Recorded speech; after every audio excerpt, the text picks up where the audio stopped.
It is often the case that people of noble character and great mental gifts may betray a strange lack of worldly wisdom and a deficiency in the knowledge of men, more especially when they are young.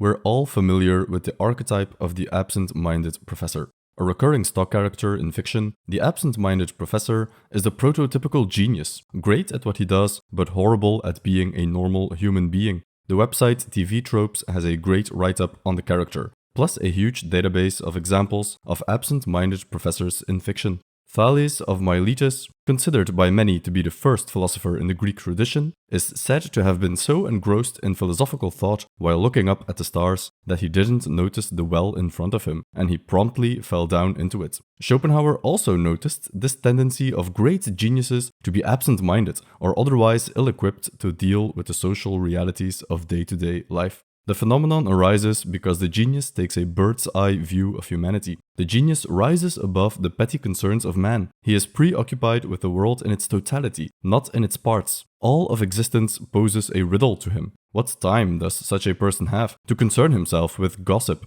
conversations about the weather, or social etiquette? The commoner, by contrast, has a much simpler point of view. The common man cannot transcend his own viewpoint and see the world from a higher vantage point.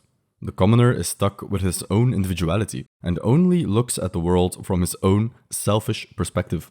This is not the case with those whose mind and character are above the ordinary, for it is precisely in this respect, their unselfishness, that they differ from the rest of mankind, and as they judge other people's thoughts and actions by their own high standard, the result does not always tally with their calculation. This mismatch in perspective causes considerable tension between the genius and the commoner.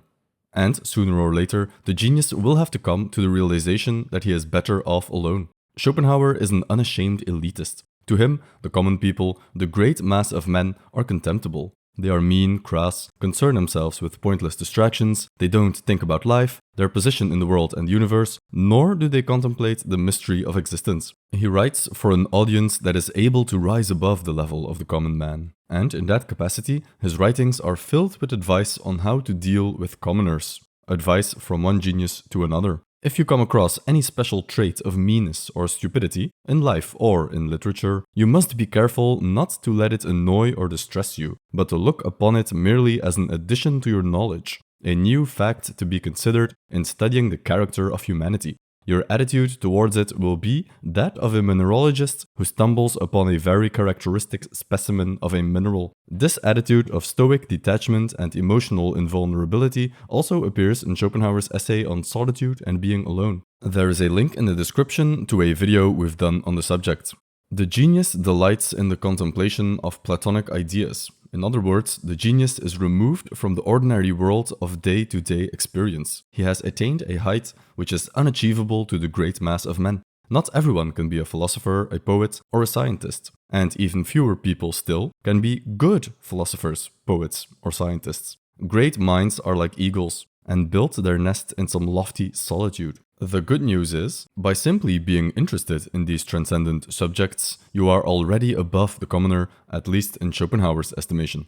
Schopenhauer's contempt for the herd is shared by Nietzsche, in whose conception of the commoner, the focus is not so much on raw intelligence, but on adherence to slave morality. We will explore this concept of the herd and the relation between Schopenhauer and Nietzsche on this topic more deeply in future videos. If you're looking forward to these videos, please consider leaving a comment telling us so.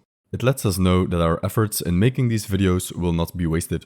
If you want more Schopenhauer in the meantime, we have done a big video on his main work, The World as Will and Representation, as well as a playlist on his essays. And our video on Schopenhauer's advice on being alone is, of course, linked in the description. Thank you for watching and we'll see you in the next one.